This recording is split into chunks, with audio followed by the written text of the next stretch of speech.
hermano de Pedro. Sí, Andrés le predicó a su hermano Pedro.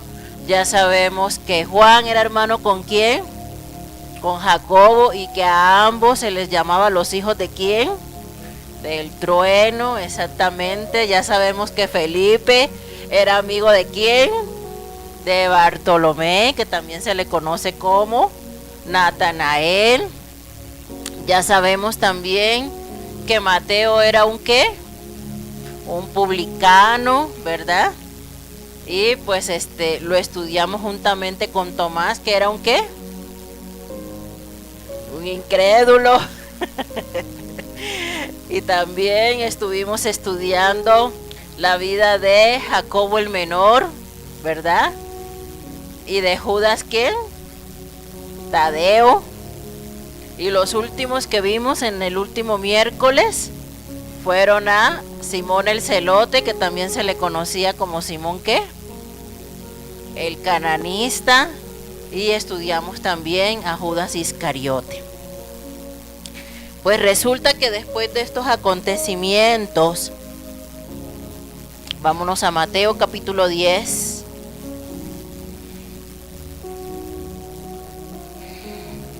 Vámonos al 9 porque quiero recalcar algunas cosas antes de que avancemos. Al capítulo 9, de 9 al 13. Dice la palabra de Dios: en el nombre del Padre, del Hijo y del Espíritu Santo. Pasando Jesús de allí, vio un hombre llamado Mateo, que estaba sentado al banco de los tributos públicos, y le dijo: sígueme. Y se levantó y le siguió. Y aconteció que estando él sentado a la mesa en la casa, he aquí que muchos publicanos y pecadores que habían venido se sentaron juntamente a la mesa con Jesús y sus discípulos. Cuando vieron esto, los fariseos dijeron a los discípulos: ¿por qué come vuestro maestro con los publicanos y pecadores? Al oír esto, Jesús les dijo: los sanos no tienen necesidad de médico, sino los enfermos. Id pues y aprended lo que significa misericordia quiero y no sacrificio, porque no he venido a llamar a justos, sino a pecadores al arrepentimiento. Ponme la siguiente diapositiva,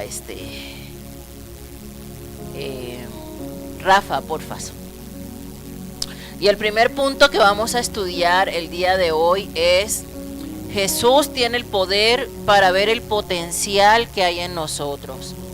A veces nosotros, cuando miramos a nuestro alrededor y vemos a nuestros hermanos, vemos con nuestros ojos naturales, ¿cierto?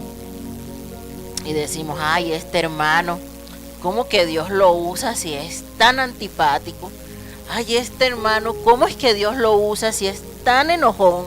Ay, este hermano, ¿cómo es que Dios lo usa si, no sé, es tan amargado, etcétera, ¿verdad? Nosotros con nuestros ojos naturales vemos a las personas y siempre eso es algo que nuestra naturaleza caída tiene la tendencia a ver lo malo de las personas, no a resaltar lo bueno, lo positivo, lo bonito que hay en las demás personas, ¿cierto? Entonces, como tenemos ese problema, no podemos tener la visión que Dios tiene acerca de las personas, sino nada más lo que nuestros ojos naturales pueden ver. Pero nuestro Dios puede ver aún más allá, porque su palabra dice que Él ve la obra completa, que es la obra que comienza en cada uno de nosotros. Hay la promesa de que Él la va a terminar. Y aunque hoy en día seamos unos imperfectos con mayúscula en negrillas y entre comillas, ¿verdad? Somos imperfectos todos, llenos de defectos, llenos de errores, llenos de debilidades. El Señor ve mucho más allá y su futuro y el futuro de nosotros ya Él lo tiene escrito en su libro. Dicen los salmos, ¿verdad? Que Él en su libro tiene escritas todas las cosas que van a acontecer con cada uno de nosotros. Y Él ve el cuadro completo de lo que cada uno de nosotros vamos a llegar a ser en Dios. Aunque hoy en día estamos luchando, ¿verdad? Porque todos luchamos contra, como dice Pablo, ¿verdad? Lo que no quiero hacer, eso hago. Y lo que yo quisiera hacer es lo que no hago, ¿verdad? Y nosotros mismos nos damos cuenta de nuestros propios errores. Y para resaltar esta situación, nosotros vemos, por ejemplo, la vida de Mateo. Mateo era una persona rechazada. ¿Por qué era rechazada? Pues la rechazaban los mismos judíos, ¿sí? Porque pues era un traidor a la patria, él cobraba impuestos.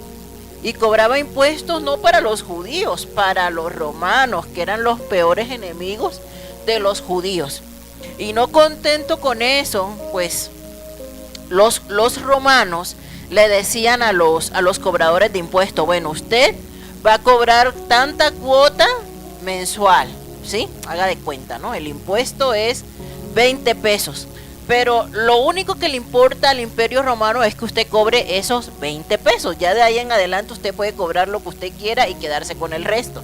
Esa era la situación que estaba ocurriendo en el Imperio Romano con los recaudadores de impuestos. Entonces la gente eso lo sabía, pero pues estas personas trabajaban para el Imperio Romano y pues nadie los podía tocar. Entonces ellos estaban en la libertad, ¿sí?, de cobrarle a las personas más de lo que realmente era y enriquecerse, ¿no? Eso era un enriquecimiento ilícito.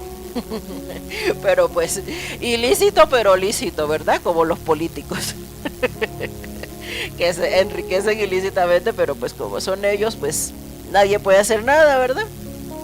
Así sucedía. Entonces por eso sus mismos compatriotas judíos los odiaban. Inclusive sus mismas familias los despreciaban. Por eso a Mateo, cuyo nombre judío era Leví, no le decían Leví, casi no lo llamaban Leví, por vergüenza, porque a su misma familia les daba pena que siendo él judío, que siendo él hebreo, se comportara como un gentil. Por eso lo llamaban Mateo. Entonces era odiado por su misma gente y al mismo tiempo era odiado por los mismos romanos, porque ustedes creen que si alguien contrata a una persona sabiendo que esa persona traiciona aún a su propia gente, ¿va a depositar toda su confianza en esa persona? Pues obviamente que no, ¿verdad? Obviamente que esa era una confianza superficial, porque nadie que sabe que una persona es traicionera va a confiar completamente en él.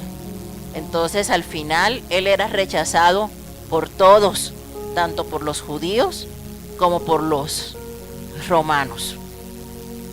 Sin embargo, Jesús veía mucho más allá de lo que a los ojos naturales había en este Mateo, que era un ladrón de cuello blanco. Y este hombre que todos odiaban terminó convirtiéndose en el escritor del primer evangelio. En una ocasión, alguien le preguntó a un tallador que hacía cuadros, ¿cómo hacía él pues para poder sacar esos paisajes y esas imágenes tan bonitas a partir de un trozo de madera? Y entonces él dijo que cuando él tomaba el trozo de madera, iba quitando todas las imperfecciones que veía alrededor, y él podía ver, ¿sí?, en esa figura, en ese pedazo de madera, una figura escondida que más nadie podía ver. Y por eso esta persona podía hacer esos cuadros tan bonitos a partir de un simple trozo de madera. Sin embargo, a veces nosotros, cuando por ejemplo vemos por la calle a una persona que es homosexual, a una persona que consume drogas, a una persona que es un borracho, o a una persona que es un desobligado.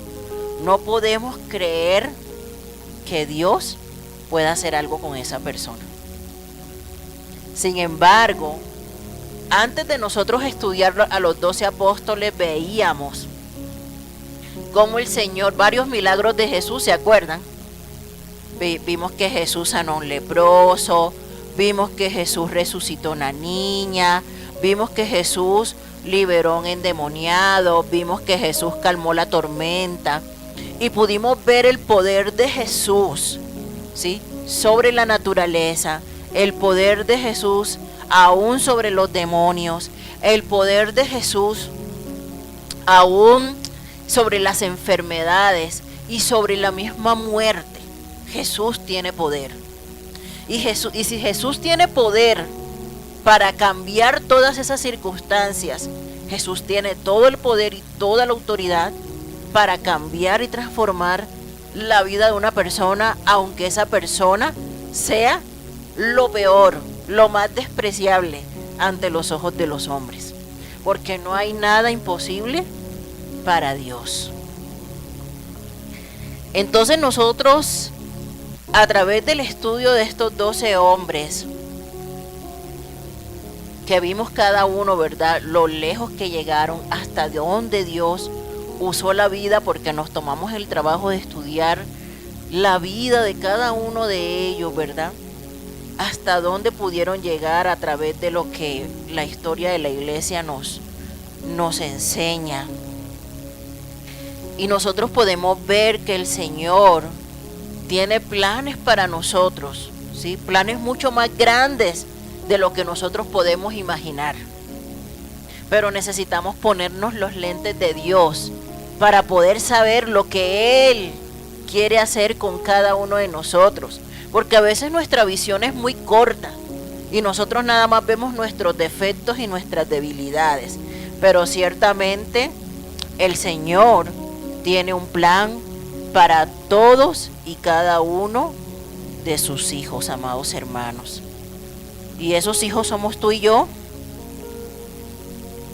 Somos tú y yo que necesitamos ampliar nuestra mirada y ver lo que Dios quiere hacer con nosotros.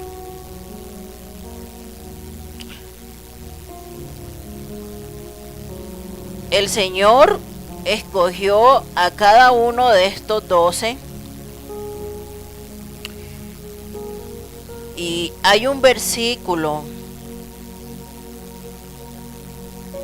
ahí mismo en Mateo capítulo 9, más adelantito en el versículo 37, que dice: entonces dijo a sus discípulos, a la verdad, la mies es mucha, mas los obreros son pocos. Rogad pues al Señor de la mies que envíe obreros para su mies. La siguiente diapositiva, hermano.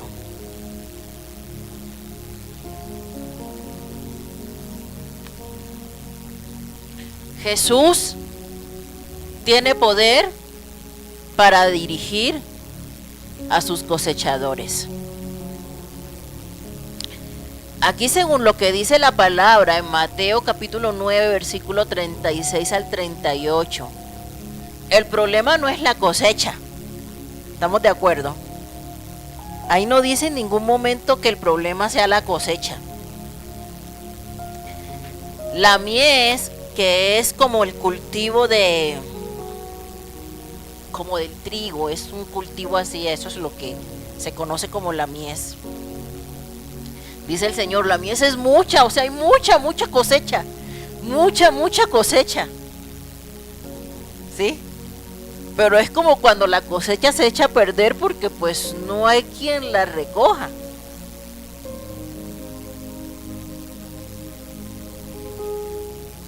¿Y qué tiene que ver esto con nosotros?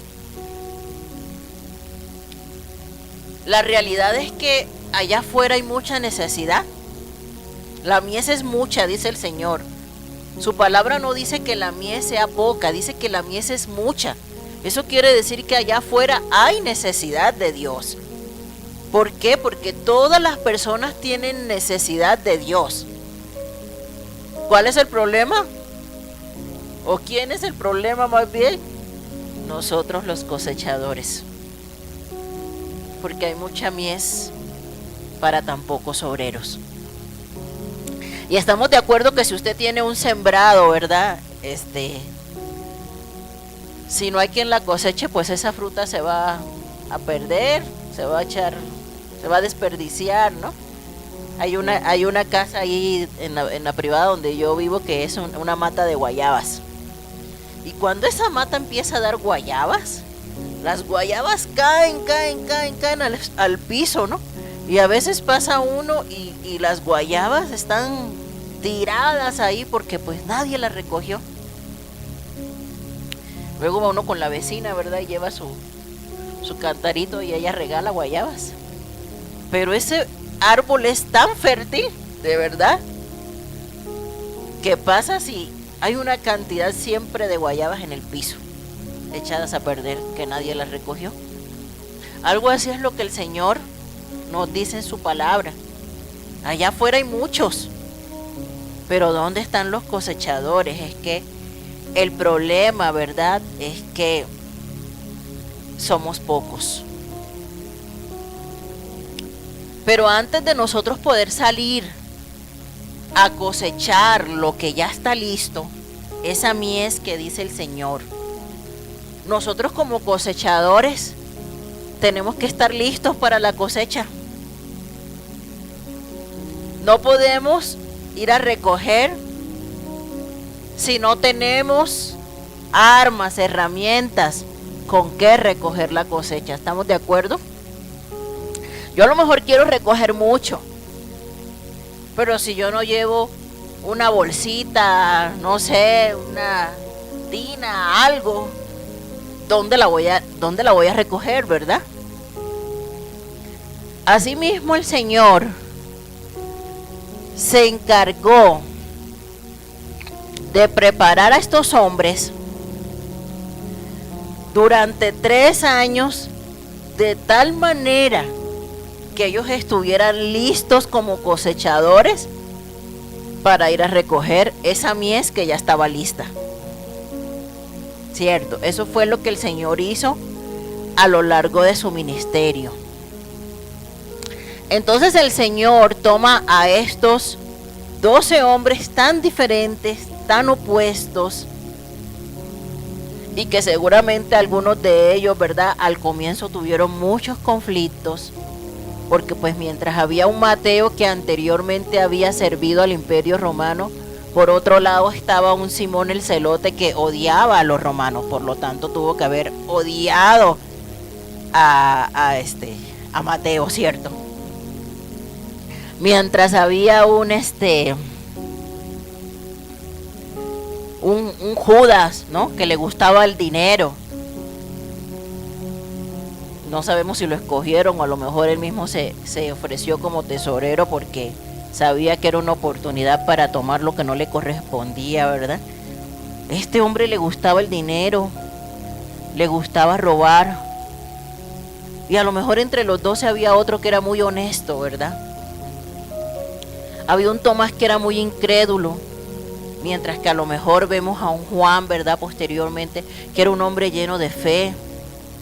Y así eran hombres completamente opuestos. Cada uno tenía su temperamento, cada uno traía una historia, cada uno era diferente. Pero cuando el Señor los tomó, ¿verdad?, el Señor los cambió. Tenían que ser transformados para poder ser receptores de esa mies que ya estaba preparada y lista para la cosecha. La siguiente diapositiva, Rafa.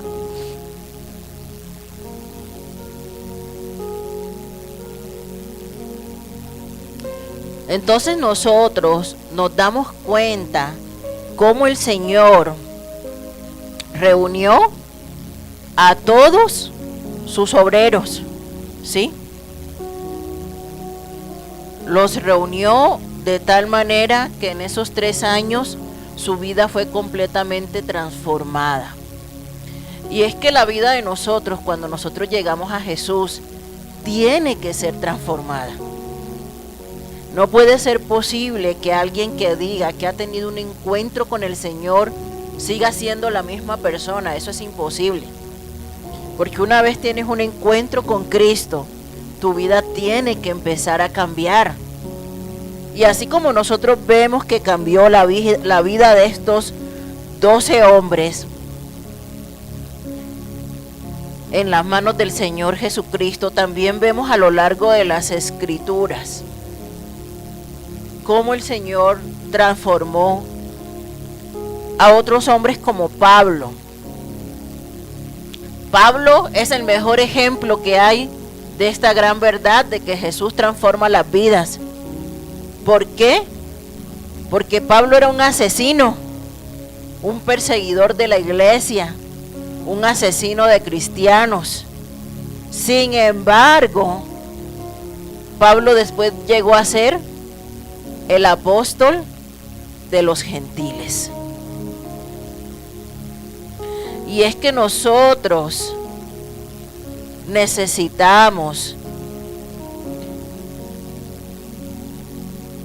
aprender del Señor que antes de poder cosechar necesitamos arreglar nuestras diferencias.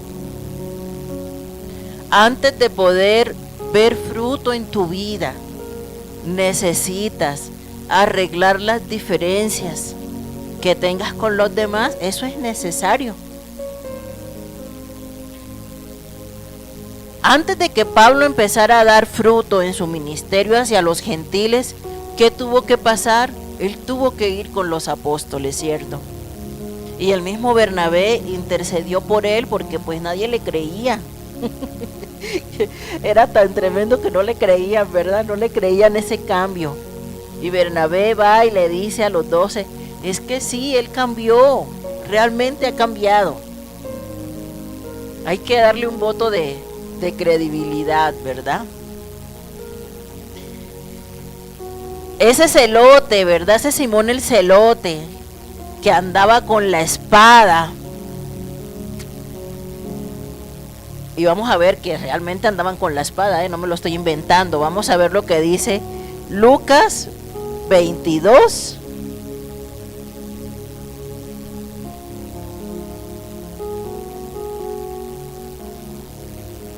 Del 36 al 38. Dice la palabra, fíjense. Porque os digo que es necesario que se cumpla todavía en mí aquello que está escrito. Y fue contado. Espérenme, desde el 36. Y les dijo, pues ahora el que tiene bolsa, tómela. Y también la alforja. Y el que no tiene espada, venda su capa y compre una. Porque os digo que es necesario que se cumpla todavía en mí aquello que está escrito. Y fue contado con los inicuos, porque lo que está escrito de mí tiene cumplimiento. Entonces ellos dijeron, Señor, aquí hay 2 espadas. Y él les dijo, basta. Fíjense, ¿por qué en ese momento que Jesús está platicando con sus discípulos, ellos dicen, aquí hay 2 espadas? ¿Quiénes eran los que andaban con la espada? Seguramente Pedro, ¿verdad? Y seguramente Simón, que con una mano predicaban y con la otra empuñaban la espada. No habían cambiado, no habían dejado totalmente esa área en manos del Señor, ¿verdad? Sin embargo, era necesario, ¿verdad? Porque nosotros no podemos hallar paz fuera del príncipe de paz. No podemos tener paz fuera del príncipe de paz. Y donde está el Señor tiene que reinar la paz. Donde está el Señor tiene que reinar el amor y la armonía entre hermanos. porque todo aquel que camina con Jesús aprende a amar a su prójimo. Amén. Entonces, amados hermanos, eso no quiere decir que a lo mejor nunca van a haber desacuerdos entre nosotros. Sí, y ciertamente hubo muchos desacuerdos entre los discípulos de Jesús. Fíjense, en Filipenses 4:2 dice la palabra, ¿verdad? Ustedes saben que todas estas cartas que mandaba Pablo era porque había alguna bronca en la iglesia, ¿cierto? Pablo se enteraba de algún problema y luego les enviaba la palabra, ¿verdad? Porque la palabra es lo que nos transforma. Entonces, había un problema en Filipenses, ¿no? Y dice Pablo en el capítulo 4, así que hermanos míos, amados y deseados, gozo y corona mía, estad así firmes en el Señor, amados. Ruego a Evodia y a Síntique que sean de un mismo sentir en el Señor. O sea, estas quedaron inmortalizadas las dos para siempre ahí en la palabra, porque había un problema entre ellas dos. Y Pablo, luego saludando, les dice, les ruego que sean de un mismo sentir en el Señor. Dice la palabra también en Juan capítulo 13.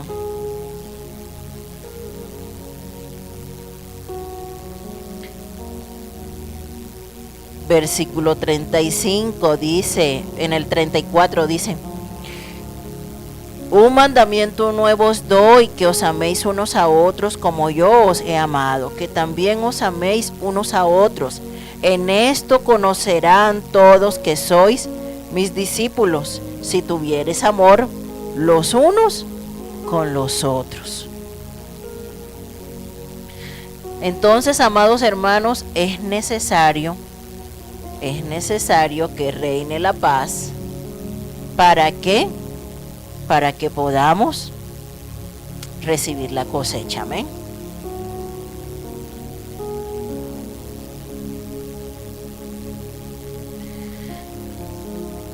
La siguiente, la diapositiva, Rafa, porfa.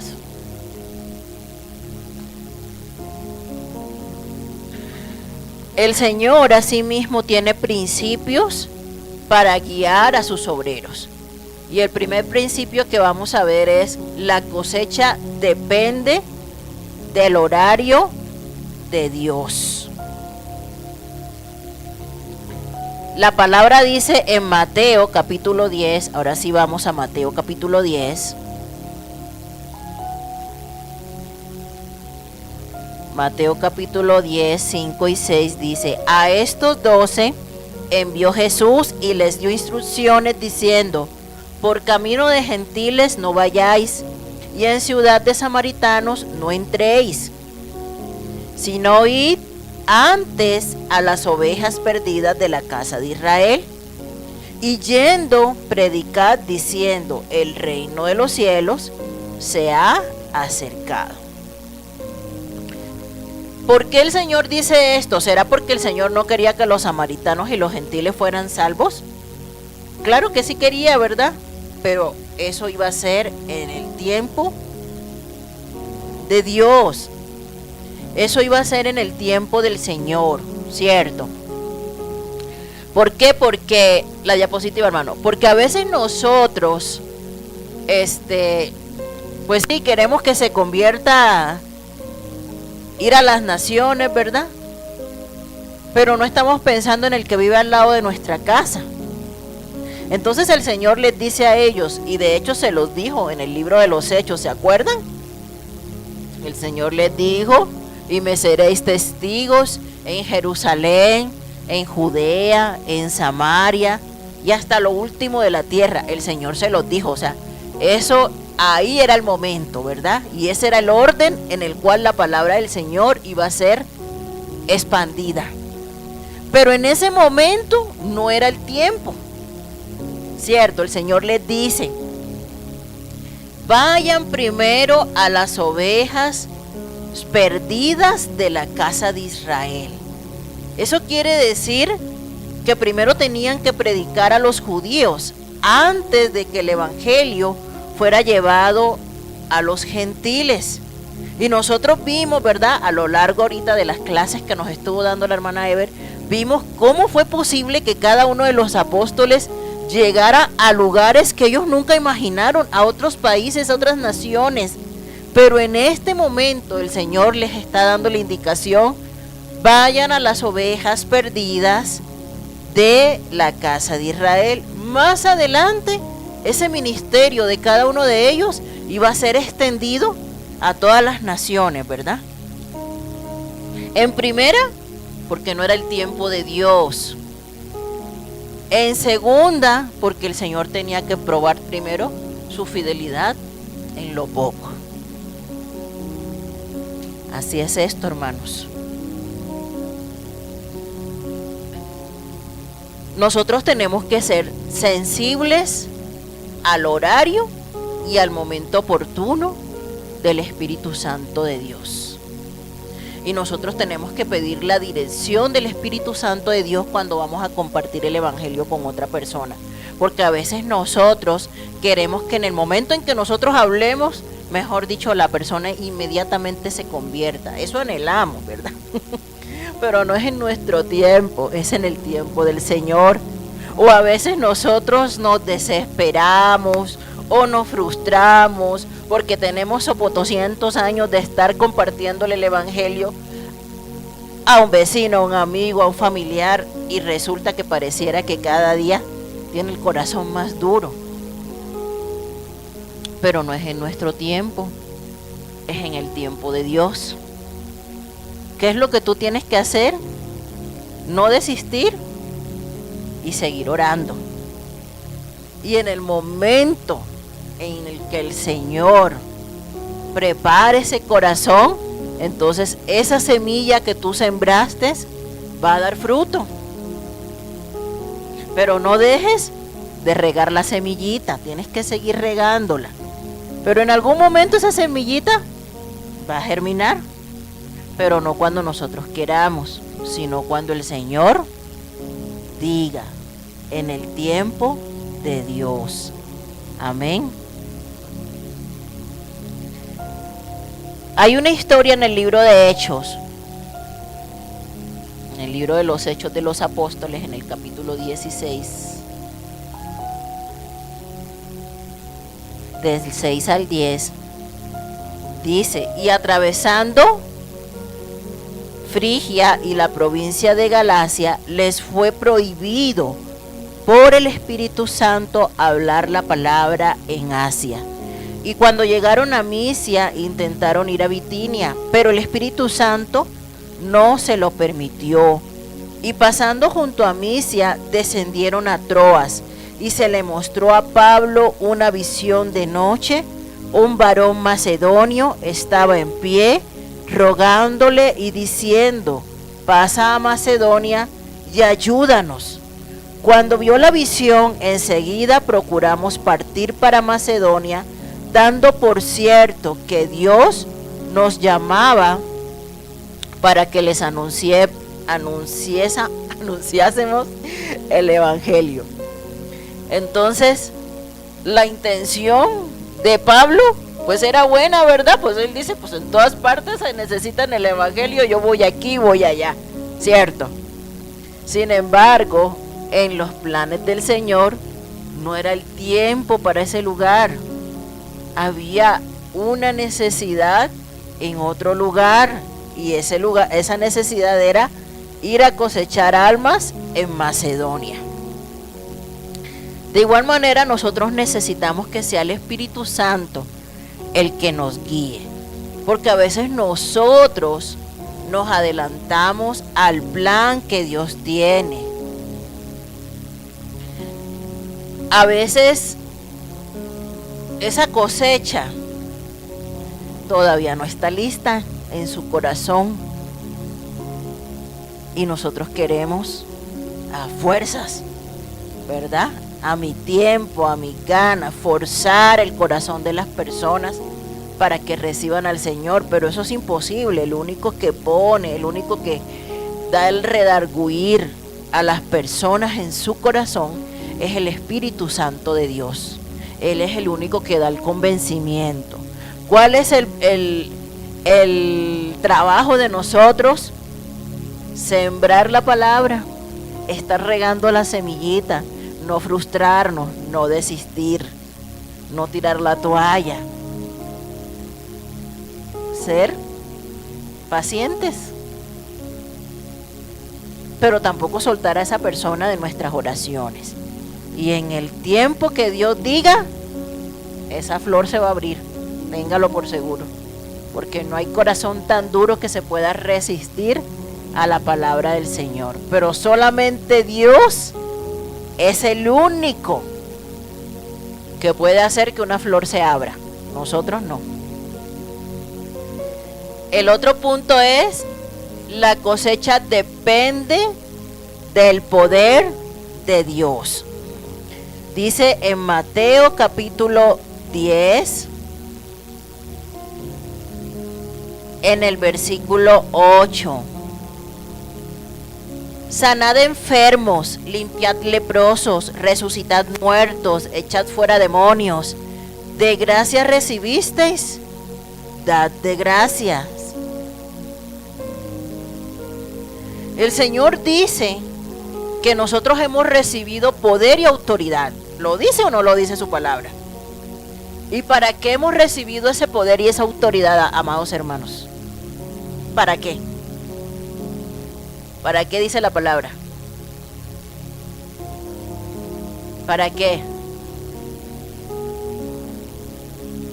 No, el Señor le dice a sus discípulos: yo les he dado autoridad para hollar serpientes y escorpiones, ¿cierto?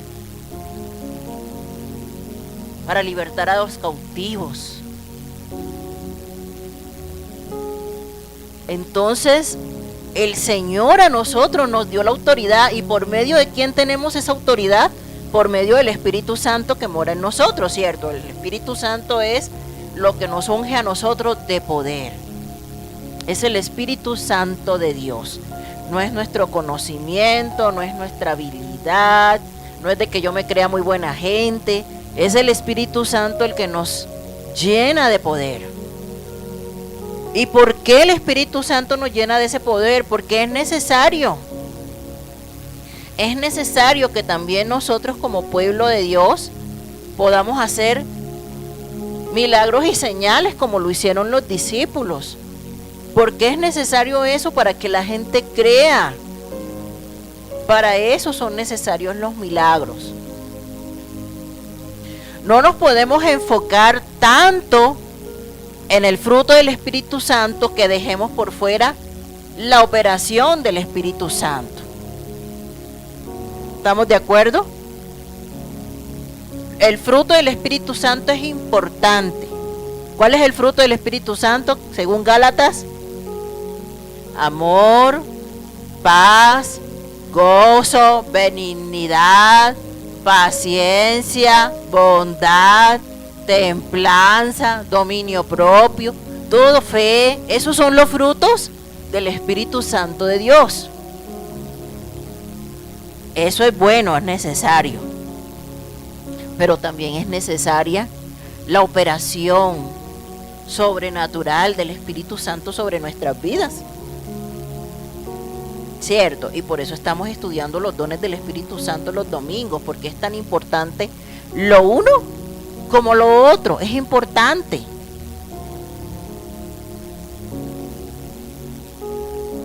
En medio del pueblo de Dios tienen que haber milagros, claro que sí.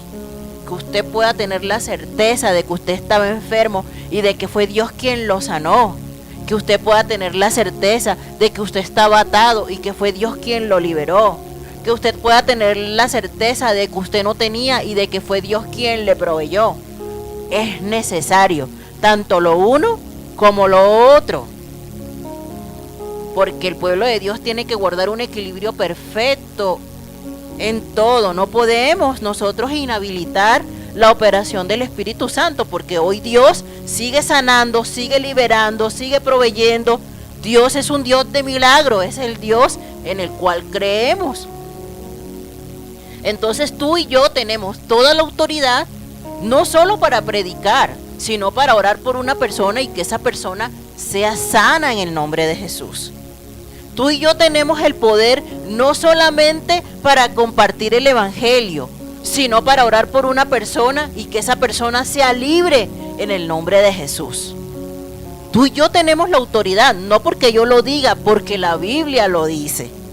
Pero a veces nosotros mismos inactivamos la autoridad que el Señor nos ha dado. ¿En qué sentido la inactivamos? En el sentido de pensar que si yo oro por un enfermo, ese enfermo no se va a sanar, porque los primeros que no tenemos fe somos nosotros mismos. Entonces, si el pastor no viene, no va a pasar. No, pues el pastor es un ser humano así como usted, y es tan hijo de Dios como lo es usted, y está tan lleno del Espíritu Santo como debe estar usted también.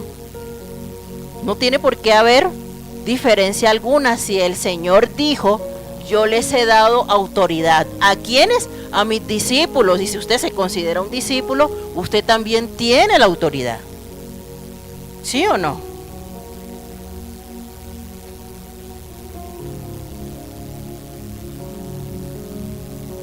Nada más que para tener autoridad necesitamos tener una vida consagrada al Señor. Ahí está el detalle. Porque si no, a la hora de ir a liberar, el demonio nos va a sacar los trapitos al sol. Y por eso muchos no se atreven. No porque no tengan la autoridad, sino porque no viven en santidad. Porque para tener autoridad necesitamos vivir en santidad. No hay otra. Para tener autoridad necesitamos santidad. Pero eso es una promesa de Dios para todos nosotros. Y el poder de Dios sigue disponible para todos nosotros en el día de hoy.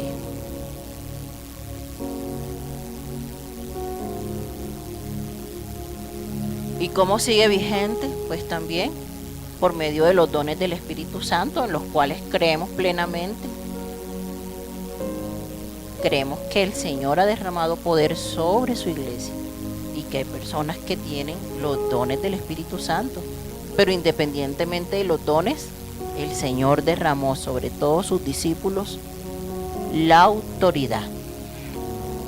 Amén.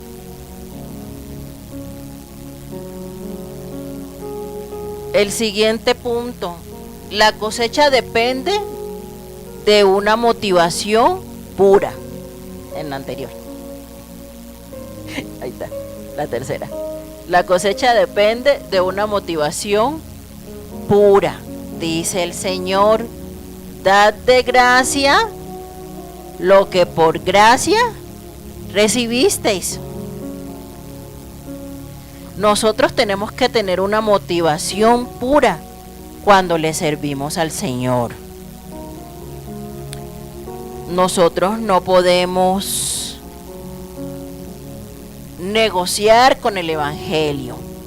Pablo dice en la segunda carta a los Corintios, capítulo 2, versículo 17, dice: pues no somos como muchos que medran falsificando la palabra de Dios, sino que con sinceridad, como de parte de Dios y delante de Dios, hablamos en Cristo.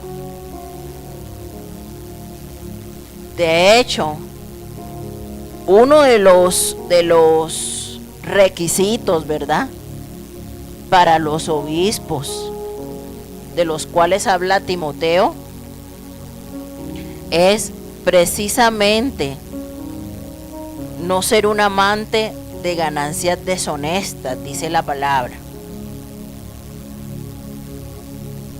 ¿Qué es ganar algo deshonestamente? Algo que no te has ganado, ¿cierto? Algo que solamente tú estás tomando, pero porque estás a lo mejor manipulando a las personas. Entonces un servidor del Señor no puede hacer eso. Eso no quiere decir que el obrero no sea digno de su salario, ¿verdad? Porque también lo enseña la palabra. De hecho, en 1 Corintios capítulo 9, versículo 6, el mismo Pablo dice: ¿o solo yo y Bernabé tenemos derecho de no trabajar? ¿Quién fue jamás soldado a sus propias expensas? ¿Quién planta viña y no come de su fruto? ¿O quién apacienta el rebaño y no toma de la leche del rebaño? Digo esto solo como hombre. ¿No dice esto también la ley? Porque en la ley de Moisés está escrito: no pondrás bozal al buey que trilla. ¿Tiene Dios cuidado de los bueyes o lo dice enteramente por nosotros? Pues por nosotros se escribió: porque con esperanza debe arar el que ara, y el que trilla con esperanza de recibir del fruto. Si nosotros sembramos entre vosotros lo espiritual, ¿es gran cosa si segáremos de vosotros lo material? Pregunta Pablo. Si otros participan de este derecho sobre vosotros, ¿cuánto más nosotros? Pero no hemos usado de este derecho, sino que lo soportamos todo, por no poner ningún obstáculo al Evangelio de Cristo. ¿No sabéis que los que trabajan en las cosas sagradas comen del templo, y que los que sirven al altar del altar participan? Así también ordenó el Señor a los que anuncian el Evangelio que vivan del Evangelio. ¿Qué está diciendo Pablo? No es que te enriquezcas, no debes enriquecerte, pero ciertamente todo obrero del Señor debería vivir del Evangelio. Algunos no lo hacemos para no ser un obstáculo para el Evangelio de Cristo, para que la gente no diga: ay, es que no trabajan, son unos mantenidos, viven de la iglesia. Para eso, dice Pablo, para no ser un obstáculo para muchos, ¿verdad?, que piensan que todos los pastores son sinvergüenzas. Pero eso no quiere decir de que yo no sea digno, de verdad, si yo estoy sembrando lo espiritual, cosechar lo material. Entonces, sin embargo, 1 Corintios capítulo 9, versículo desde el 5 hasta el 14 leí.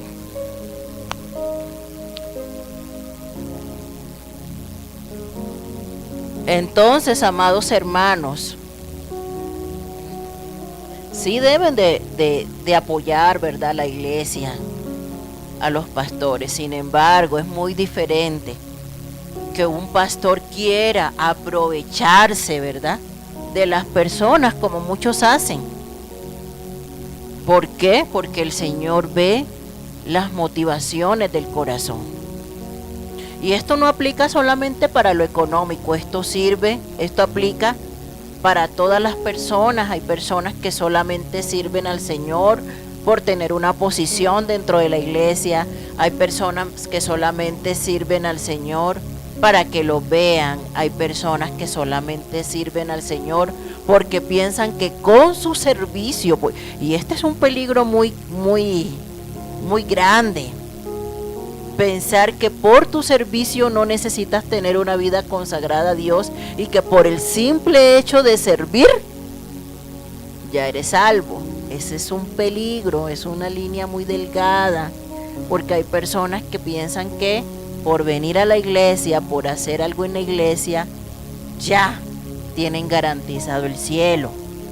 Pero recuerden, amados hermanos, como dice en la parábola de las 10 vírgenes, ¿verdad?, que el día que el Señor venga por su pueblo, la puerta será cerrada y que muchos querrán llegar y decir: Señor, pero si en tu nombre yo hice esto, yo hice lo otro, yo sané enfermos, yo eché demonios.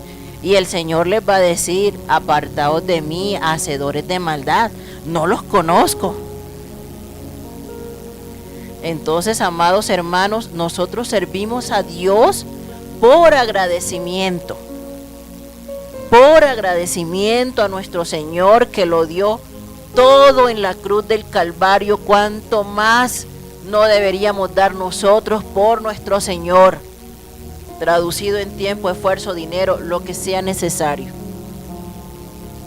Pero ojo, que tu Dios no sea tu servicio, que tu Dios no sea tu ministerio, que no te enfoques tanto en el servicio que te olvides de pasar momentos de intimidad con Dios, porque no estás haciendo nada. Que no te enfoques tanto en el servicio que no ores, que no te enfoques tanto en el servicio que no leas la Biblia, que no te enfoques tanto en el servicio que no vivas una vida en santidad.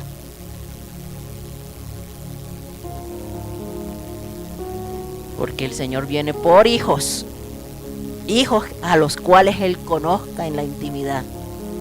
No viene por servidores.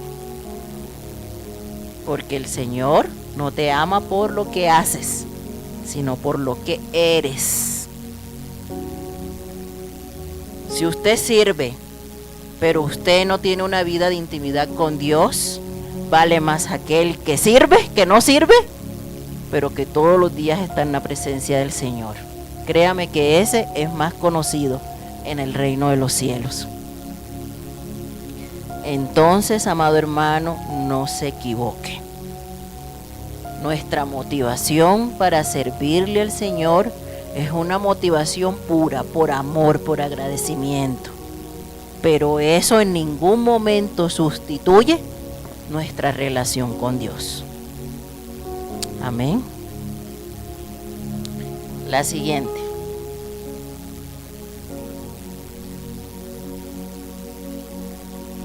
La cosecha depende de la sabiduría y de la mansedumbre. Dice la palabra ahí mismo en Mateo capítulo 10, dice: He aquí yo os envío como ovejas en medio de lobos. Sed pues prudentes como serpientes y sencillos como palomas. Esta misión que el Señor le dio a los 12, ¿están de acuerdo que era una misión peligrosa? En cuanto Jesús murió, empezó la persecución. En cuanto Jesús murió, empezaron a perseguir no solamente a los 12, inclusive a los amigos de Jesús. En Juan relata que inclusive el mismo Lázaro fue perseguido, ¿verdad? Después de que Jesús murió en la cruz, perseguían a todos los seguidores de Jesús, la guardia romana. Por eso debemos ser prudentes.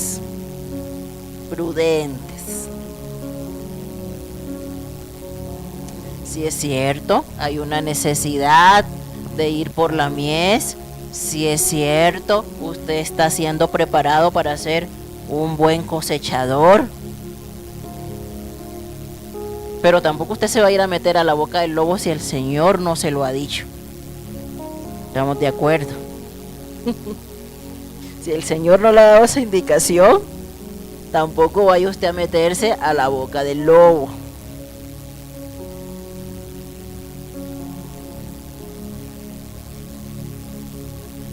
¿Por qué?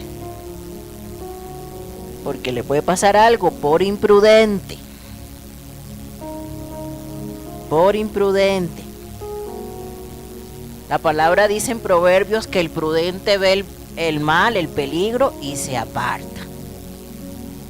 Y siempre pongo el ejemplo del COVID, ¿verdad? Hubo muchos pastores que en el nombre del Señor nunca cerraron las iglesias. ¿Qué pasó? Se murió media iglesia por imprudentes.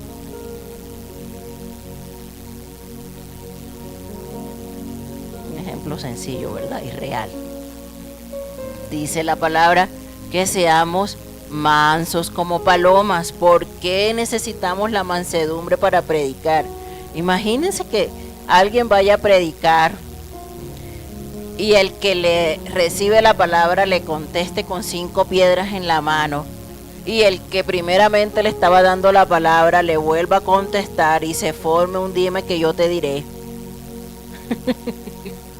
¿Será que esa persona algún día se va a convertir? Pues no, eso no va a pasar. ¿Por qué? Porque usted no tuvo la mansedumbre de aceptar el rechazo, porque muchas veces vamos a ser rechazados, amados. No todo el mundo va a aceptar la palabra, no todo el mundo va a aceptar el consejo, no todo el mundo va a aceptar el mensaje. Muchas veces vamos a ser rechazados, insultados, vituperados. Ya nadie nos va a querer, ya nadie nos va a invitar. Imagínense qué tal que uno se vaya a poner como loco, ¿verdad? Por la familia, digamos. ¿Y por qué no me invitaron a la pachanga? Yo hubiera venido tan siquiera a comer. No, pues si no me invitaron, pues su problema, tenía otras cosas más importantes que hacer, ¿verdad? Como ir a la iglesia el domingo. Pero qué tal que nosotros nos pongamos a pelear, hermanos, pues en lugar de traer paz, ¿verdad? Va a aumentar la contienda.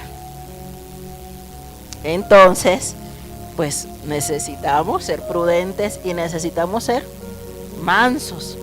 Que eso como nos cuesta, ¿verdad? Y me incluyo. Pero necesitamos ser mansos, mansos, mansos. Y todos los días tenemos que orar por eso hasta que nuestro corazón y nuestra cabezota necia, ¿verdad?, aprenda la mansedumbre, porque para eso necesitamos quitar nuestro ego, quitar nuestro orgullo, quitar nuestro yo. Para poder ser mansos necesitamos eso primero. Porque a veces, no, si no me mira, no lo miro. Si no me saluda, no lo saludo. Si no me habla, no me hablo. Y andamos con eso, ¿por qué? Porque pienso que yo soy más importante que la otra persona. Entonces ella me tiene que venir a hablar primero, ella me tiene que hablar primero, ella me tiene que pedir perdón primero, ella me tiene que saludar primero, ¿no?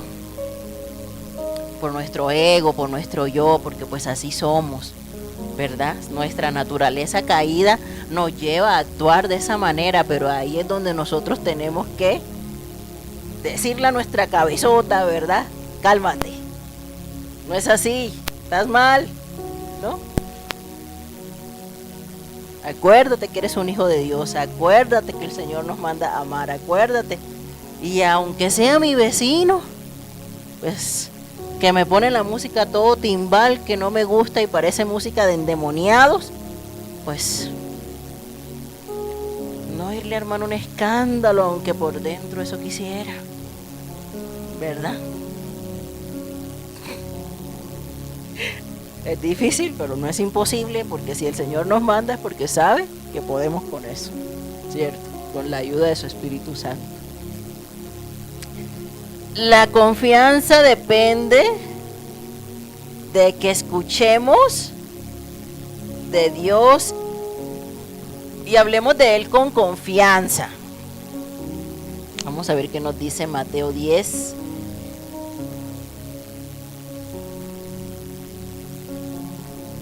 Mateo 10, ¿qué? Del 27 al 28. Dice: lo que os digo en tinieblas, decidlo en la luz, y lo que oís al oído, proclamadlo desde las azoteas. Y no temáis a los que matan el cuerpo, mas el alma no pueden matar. Temed más bien a aquel que puede destruir el alma y el cuerpo en el infierno.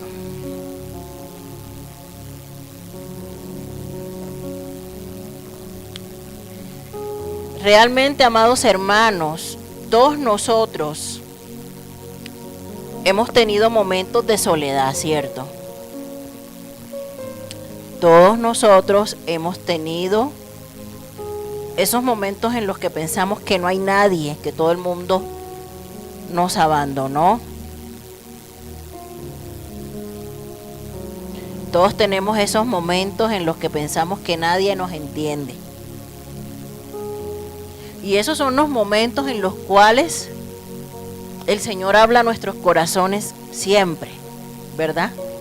Siempre. cuando estamos abatidos, cuando nos sentimos solos, cuando nos sentimos incomprendidos. Dios siempre habla a nuestros corazones en la intimidad y nos dice algo que fortalece nuestras vidas. Eso mismo que el Señor nos dice a nosotros en la intimidad, nosotros tenemos que posteriormente testificarlo en público. A veces nos guardamos, ¿verdad?, nuestros momentos de dolor. Pero todo eso que tú pasaste en el momento de la sequía, en el momento del desierto, en el momento de las tinieblas, en el momento de la soledad, es para glorificar el nombre del Señor. Hay personas que, por ejemplo, dicen: ay, es que yo ya no me gusta hablar de eso porque eso fue algo malo. Pero fíjate que tú necesitas a veces hablar de las cosas porque eso que tú viviste, alguien también lo está viviendo y necesita escuchar por lo que tú pasaste y necesita ver ahora dónde estás. Hay personas que dicen: ay, no, es que ya no quiero recordar eso. No, es que si realmente Dios sanó tu corazón, tú puedes recordar eso, pero para dar testimonio de lo que Dios ha hecho en ti, no para tirarte en la lona y ponerte a llorar por lo que te pasó hace 50 años.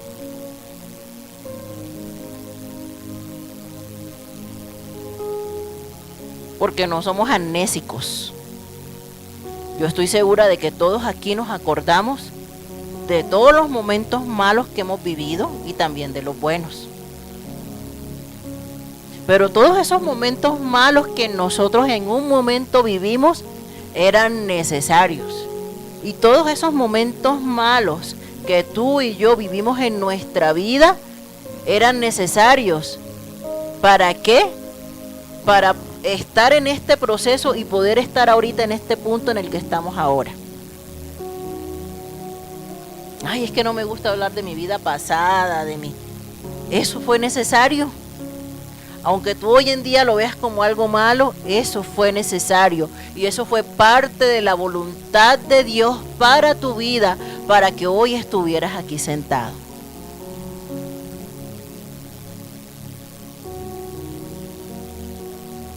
Eso fue necesario.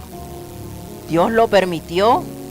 O sea, ese capítulo oscuro de tu historia no está ahí para que tú arrugues la hoja y la botes a la basura y no te acuerdes. Ese capítulo oscuro de tu vida está ahí para que tú hoy des palabras a otros de que tú estuviste en ese mismo lugar, de que tú estuviste en ese mismo cuarto oscuro, pero Dios te sacó a la luz.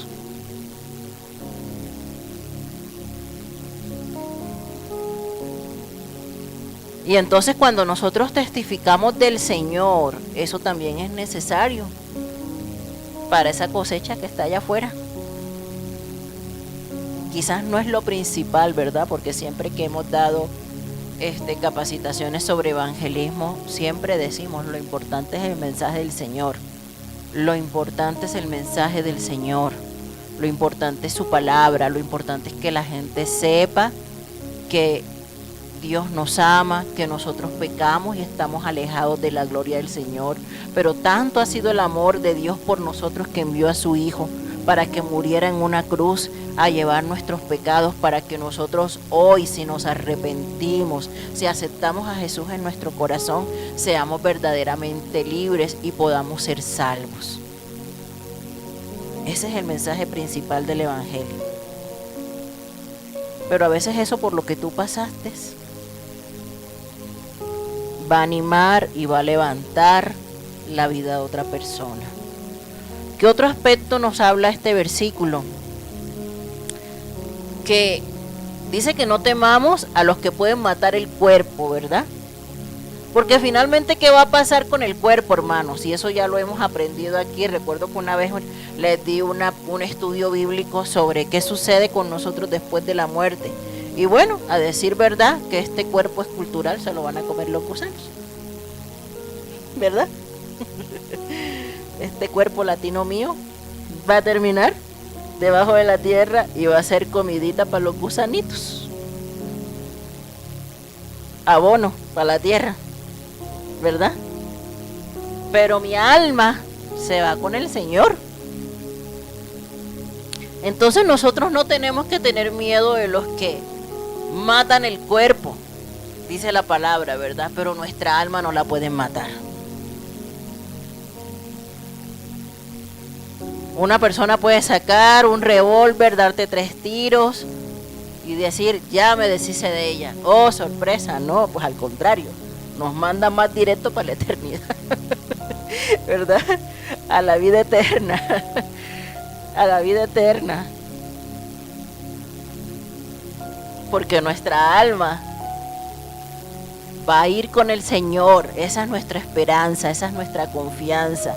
Que pase lo que pase, ¿verdad? Aunque aquí en la tierra las personas puedan destruirnos con sus palabras, con sus acciones, con sus actitudes, e inclusive matarnos literalmente, físicamente, nuestra alma, nadie la puede matar. Nadie la puede matar.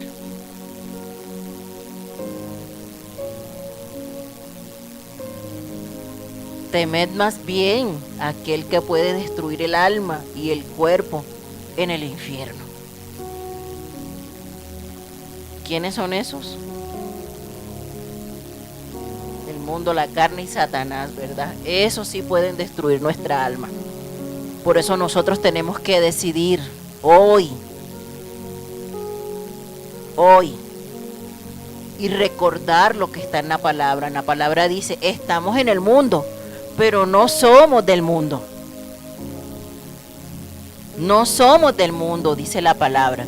Ciertamente tú vas al trabajo, tú vas a la escuela, tú estás rodeado de vecinos donde ninguno conoce al Señor, tú tienes una familia que no le teme a Dios y tú estás en este mundo conviviendo con todos ellos. Eso es necesario.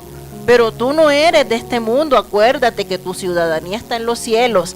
Acuérdate que tu ciudadanía está en la patria celestial. Acuérdate que esto que vivimos aquí es tan solo un poquito. Pero la vida eterna que vamos a tener en Dios es incontable. Es inmedible. Aquí estamos un corto tiempo, dice la palabra, por eso no nos aferramos a nada material, porque todo eso se va a quedar. Pero tenemos una ciudadanía en los cielos. Allá el Señor está preparando una morada para nosotros, dice la palabra. Aquí ciertamente vivimos en nuestro cajoncito del Infonavit, pero allá el Señor tiene una mansión celestial para nosotros, con calles de oro y mar de cristal. Esa es nuestra esperanza. Mejor dicho, un castillo más bonito que el de la Cenicienta, ¿verdad? Entonces, nosotros tenemos que tener siempre presentes que no somos de este mundo.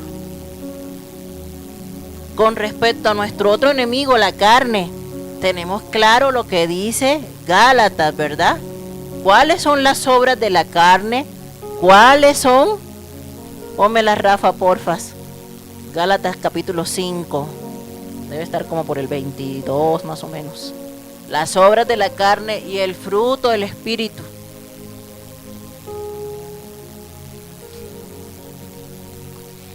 Y manifiestas son las obras de la carne, que son adulterio, fornicación, inmundicia, lascivia, idolatría, hechicerías, enemistades, pleitos, celos, iras, contiendas, disensiones, herejías, envidias, homicidios, borracheras, orgías, hasta me cansé, y cosas semejantes a estas, acerca de las cuales os amonesto, como ya os lo he dicho antes, que los que practican tales cosas no heredarán el reino de Dios. Por eso todos los días estamos en una lucha constante, ¿verdad? Entre lo que nuestra carnota hace, que no debe de hacer, y lo que el Espíritu quiere de nosotros. Cierto, es una lucha todos los días, ¿no? Todos los días, pero nosotros tenemos que ser entendidos y recordar que eso no es lo que Dios quiere, que lo que Dios quiere es que se hagan manifiestos el fruto del Espíritu, no las obras de la carne. Amén. ¿Y quién es nuestro otro enemigo? Pues Satanás, el acusador de los hermanos, ¿verdad? El que nada más está esperando que te tropieces para acusarte y hacerte sentir peor que una cucaracha. Sin embargo, la palabra dice que abogado tenemos, ¿verdad? Y es Cristo Jesús. Sí, nos equivocamos, sí, pero puedo cambiar porque cada día sus misericordias son nuevas cada mañana, porque cada día tenemos la oportunidad de cambiar y ser mejores, porque cada día el Señor me da la oportunidad de levantarme y Él no echa fuera a los que a Él vienen. Sí, me equivoqué. Cometí un error, me porté mal, pequé, pero hoy es la oportunidad de cambiar, amado hermano, y ser diferente y dejarnos guiar no por nuestra carne, sino por el Espíritu Santo de Dios. Hoy es nuestra oportunidad para resistir al diablo y no dejarme llevar por la tentación que todos los días me pone, sino decir basta, hasta aquí. Hoy el Señor es quien tiene toda la autoridad sobre mi vida, sobre mi casa, sobre mi matrimonio, sobre mis hijos. Ya basta. Ya no hay cabida para Satanás en nuestras vidas. Hay que resistirlo, porque si usted consiente el pecado, si usted consiente eso que está haciendo y que sabe que no es agradable para el Señor, usted está abriendo la puerta cada vez más ancha para el enemigo, para que entre y haga estragos en su vida. Pero nosotros decidimos. ¿Y cuál es el último principio? El último principio para esos cosechadores: la cosecha depende de que haya personas que ayuden a los obreros que están en el campo. Mateo capítulo 10, versículo 40 al 42 dice: el que a vosotros recibe, a mí me recibe. Y el que me recibe a mí, recibe al que me envió. El que recibe a un profeta, por cuanto es profeta, recompensa de profeta recibirá. Y el que recibe a un justo, por cuanto es justo, recompensa de justo recibirá.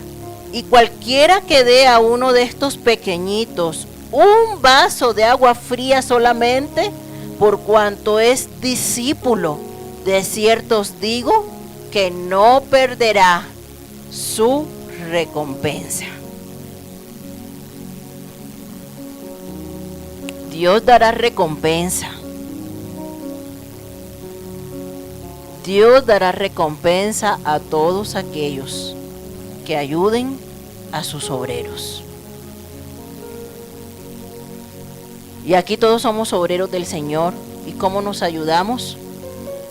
Orando los unos por los otros, enseñándonos los unos a los otros, exhortándonos los unos a los otros, ayudándonos los unos a los otros.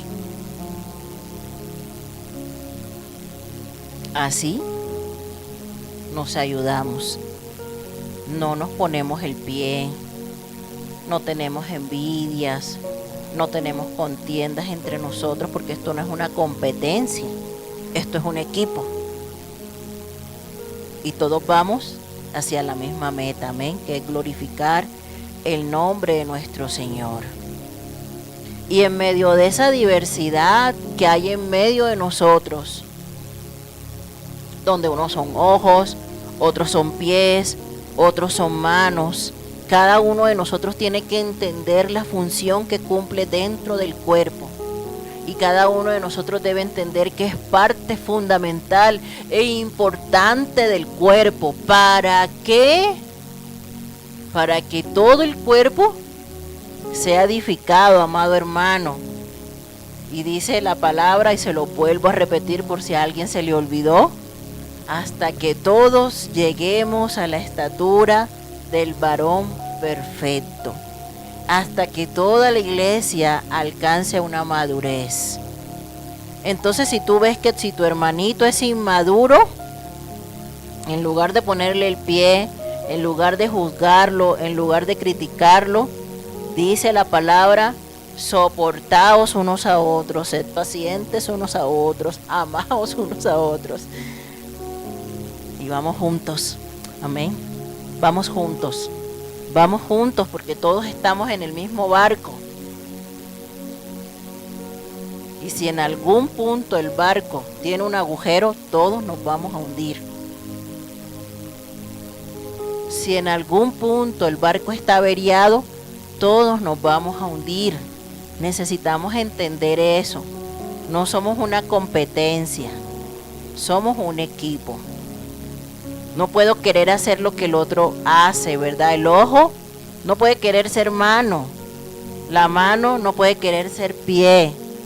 Todos aquí tenemos una función dentro del cuerpo. Cada quien haga lo mejor para cumplir esa función en la cual el Señor le ha dado una asignación.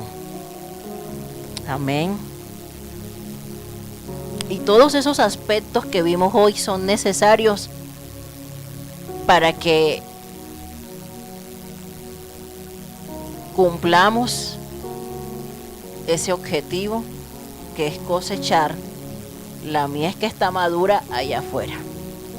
Mientras no hagamos esto, va a ser complicado que eso se logre.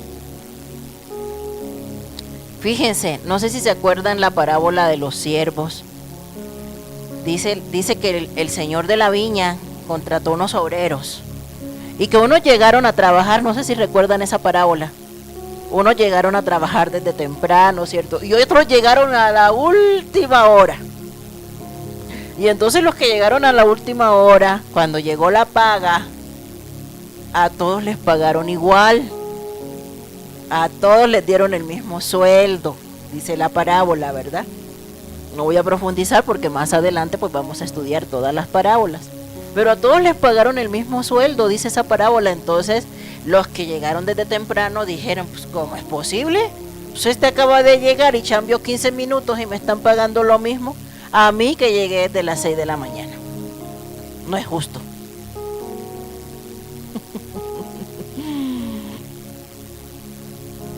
Pero el Señor de la obra, que es quien paga, que es quien es el amo, decidió pagarle lo mismo a todos. La palabra dice que en el cielo seremos recompensados, ¿cierto? Inclusive la palabra habla de coronas para todos nosotros, para los que aguardaron con esperanza la venida del Señor, para los que trabajaron arduamente en la obra del Señor. Diferentes tipos de coronas habla la palabra, ¿verdad? Pero todos vamos a ser recompensados. En la Biblia no dice: y el que sirvió 20 años va a tener una mansión de, no sé, de 3,000 metros cuadrados, y pues el que sirvió un año va a tener un cuartito de 30 metros cuadrados. No dice eso en la Biblia. El Señor está preparando morada para todos. Hay un lugar en la mesa, en las bodas del Cordero, para todos nosotros. Ese lugar está preparado y tiene nuestro nombre. Amén. No importa lo que tú hayas hecho, no importa cuánto tiempo lo hiciste. ¿Sabes qué es lo que verdaderamente importa? ¿Con qué motivación tú lo hiciste? ¿Sabes qué es lo que verdaderamente importa? Que tú te esforzaste por llevar el fruto del Espíritu y desechaste las obras de la carne.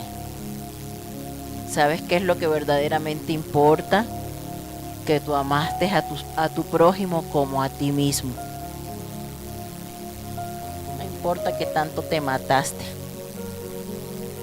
Inclusive dice Pablo, ¿verdad?, en la carta a los Corintios: No importa si tú hablas en lengua, si tú eres profeta, si tú haces milagros, no importa. Si tú no tienes amor, simplemente eres como címbalo que resuena. No importa lo que tú hagas. Si tú no amas a tu hermano que tienes sentado a tu lado, estás perdiendo el tiempo. ¿Qué necesitamos? Dejar que Dios actúe en nuestros corazones. Dejar que Dios quite el egoísmo de nuestros corazones. Dejar que Dios quite el egocentrismo de nuestros corazones. Dejar que Dios quite el orgullo de nuestros corazones. Esta tarde les mandaba una reflexión y hablaba sobre la amistad. Y es cierto, la palabra habla en toda la escritura acerca de la amistad. Y habla de la amistad porque realmente necesitamos ser amigos. En Dios necesitamos tener amigos. No podemos andar solos. En el cristianismo no se vale eso de que yo soy antisocial, de que yo no me junto con nadie, de que yo se acaba el culto y soy el primero que salgo disparado. Aquí eso no aplica, amados hermanos. Y mientras eso no cambie, pues siempre estaremos predicando lo mismo. La misma lechita, hasta que sean capaces de soportar la carne, porque esto apenas es la lechita. Esto apenas es la lechita, lo básico que necesitamos para realmente dar fruto como hijos de Dios, porque dice su palabra: en estos conocerán a mis discípulos, en que tenemos amor los unos por los otros. Eso es lo básico, el primer principio de la palabra, por medio del cual evidenciamos que somos discípulos del Señor. Entonces, ¿qué necesitamos hacer, amados? Necesitamos cambiar. Necesitamos dejar de ser tan cabezaduras. Necesitamos dejar que el Espíritu Santo actúe en nuestros corazones. Y necesitamos vivir un cristianismo genuino, un cristianismo íntegro,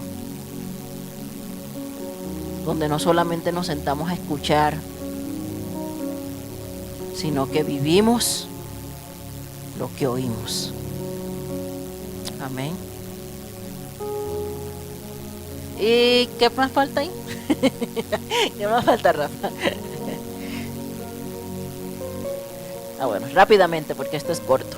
Un buen maestro evalúa a sus alumnos. Dice la palabra que el Señor envió a sus discípulos de a dos en dos. En dos, ¿verdad? Ahí igual en capítulo 5 dice: a estos 12 envió Jesús y les dio instrucciones diciendo: por camino de gentiles no vayáis. Vea espérame. Más adelante. Dice en el versículo 12, dice: y al entrar en la casa saludadla, y si la casa fuere digna, vuestra paz vendrá sobre ella, mas si no fuere digna, vuestra paz se volverá a vosotros. Y si alguno no recibe ni oyere estas palabras, salid de aquella casa o ciudad y sacudid el polvo de vuestros pies.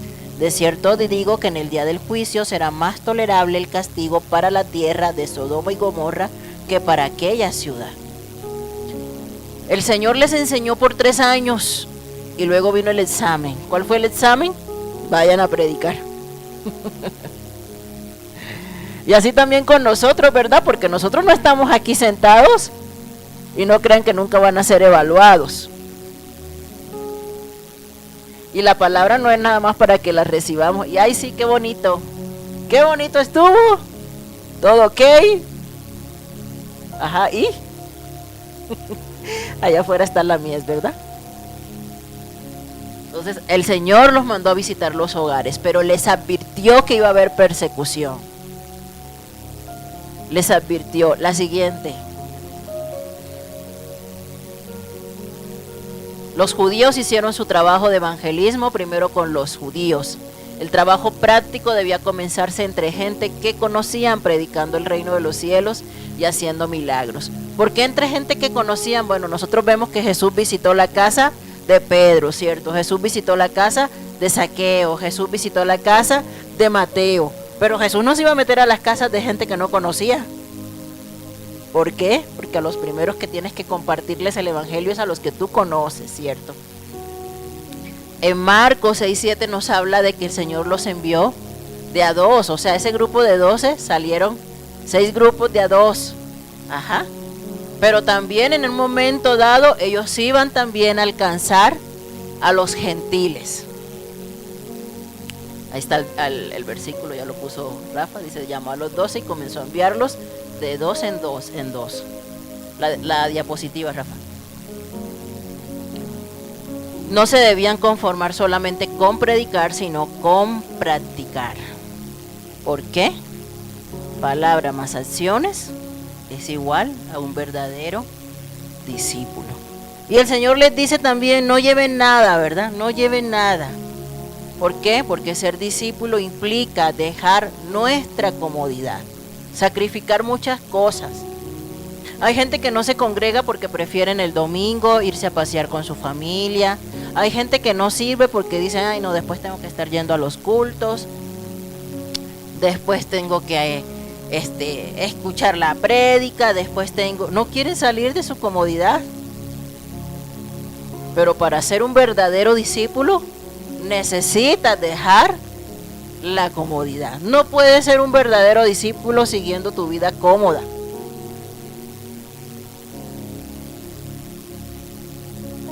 Porque entonces, ¿quién es realmente tu Dios? Entonces Dios no es tu prioridad. Si tú no tienes tiempo para Dios, pero tienes tiempo para todo lo demás, perdóname, pero Dios no es tu prioridad. No es tu prioridad, no eres un verdadero discípulo. La siguiente. Jesús puso énfasis en la visitación a las casas. La siguiente. También les dijo que iba a haber persecución. ¿Por qué? Porque algunos rechazarán el mensaje de la palabra. El resultado inevitable de la predicación, hermanos, es la persecución. Y la persecución es necesaria porque la persecución nos activa definitivamente. Eso está comprobado a lo largo de la historia de la iglesia. ¿Cuándo salieron los discípulos de Jerusalén? Cuando empezó la persecución. ¿Cuándo se expandió el evangelio en la iglesia primitiva? Cuando empezó la persecución. Era necesario, sí, era necesario que a los cristianos se los comieran los leones, que a los cristianos los mataran en el Coliseo romano. Sí, todo eso fue necesario, porque sin persecución no hubiera habido avivamiento. Muchos de los grandes avivamientos que hay en otros países es debido a la persecución. Gente en China que se reúne en iglesias subterráneas, gente en China que son felices con un pedacito así de Biblia que les dejen, de una hoja de la Biblia. Gente en China que hace una fiesta cuando alguien lleva un cargamento de Biblias camufladas. Eso lo produce la persecución. Porque desafortunadamente cuando estamos en la comodidad no valoramos. No valoramos que tenemos una congregación, no valoramos que hay una reunión donde podemos ir y nos enseñan la palabra para que entendamos lo que dice la palabra de Dios. No valoramos nada. Pero te aseguro que si vuelve a haber otra pandemia, todos desearían que la iglesia estuviera abierta. Porque cuando hubo tiempos de pandemia, muchos se desanimaron. Necesito la palabra, necesito reunirme, necesito congregarme, me hace falta ir a la iglesia. Pero cuando la teníamos, no la valorábamos. Entonces, la persecución es necesaria. La persecución es necesaria. Y la persecución va a venir porque pues está escrito, ¿verdad? En algún momento antes de que venga Cristo, la persecución va a venir. Y ahí se va a ver realmente quién es quién. Ahí se va a ver. ¿Cómo enfrentar la oposición sin temor? ¿Verdad? Ya lo vimos. No podemos temer a los que destruyen el cuerpo, pero debemos temer a los que destruyen el alma en el infierno. Y nos advierte, Jesús causa división, sí, dice la palabra, ¿verdad? Que Él no ha traído paz y no espada. ¿Por qué? Porque cuando tú decides seguir a Cristo y ser un verdadero discípulo de Cristo, te vas a echar muchos enemigos. El primer enemigo es tu familia, que te va a decir, ya no tienes tiempo de compartir con nosotros por andar con el Señor. Ya no tienes tiempo de venir con nosotros por andar con el Señor. ¿Sí? Dices que eres cristiano, pero no compartes con tu familia. Dices que eres cristiano, pero ya casi no vienes por andar metido en la iglesia. Lo primero que se nos van a voltear es la familia. Pero no solamente la familia, también te va a pasar en el trabajo, en la escuela. No hay un lugar donde llegue un cristiano y a lo mejor ese cristiano le cause felicidad a todo el mundo, ¿no? Porque en algún momento la palabra que tú sueltes les va a incomodar. Le va a incomodar a tu familia, le va a incomodar a tus vecinos, le va a incomodar a tus hijos, le va a incomodar a tu esposo, le va a incomodar a tus compañeros de trabajo. Entonces, en ese sentido, ¿verdad? Viene la división.